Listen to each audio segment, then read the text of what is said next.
Morning.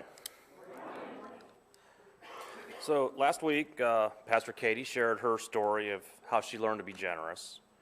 And mine's quite a bit different in that I did not grow up going to church, so there wasn't the weekly event of putting an offering in the plate.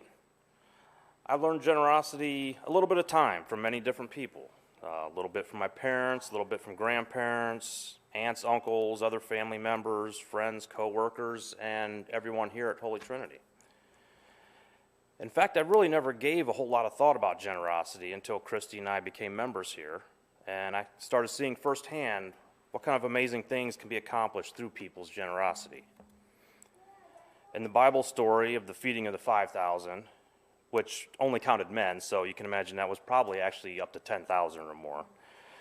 The crowd followed Jesus and his disciples to the mountain, and it was almost Passover, and they're trying to figure out how we're going to get enough food for everyone to eat. Then a little boy came forward and offered 5 loaves of bread and 2 fish that he had, which obviously is not enough for that many people, but Jesus took it, and he gave thanks, and he handed them out. And everyone ate their fill, and there was 12 baskets of leftover pieces. Now, personally, I always thought of that as a miracle story, similar to turning water into wine or raising Lazarus from the dead. But I recently heard this referred to as a generosity story. And when I heard that, it's like something clicked into place, and it made perfect sense. That Jesus didn't just make a bunch more fish and bread appear, but he inspired everyone to share what they had. That little boy's generosity inspired others to share, and others, and so on. Some probably had nothing. Some had a little bit. Some had a lot. And in the end, everyone had enough with leftovers.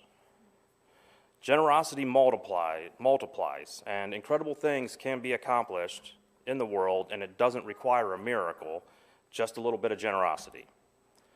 During our stewardship campaign, I've been inspired to think about what we can accomplish together, and I hope all of you will too, and that our generosity can multiply in the same way as that fish and bread. Thank you.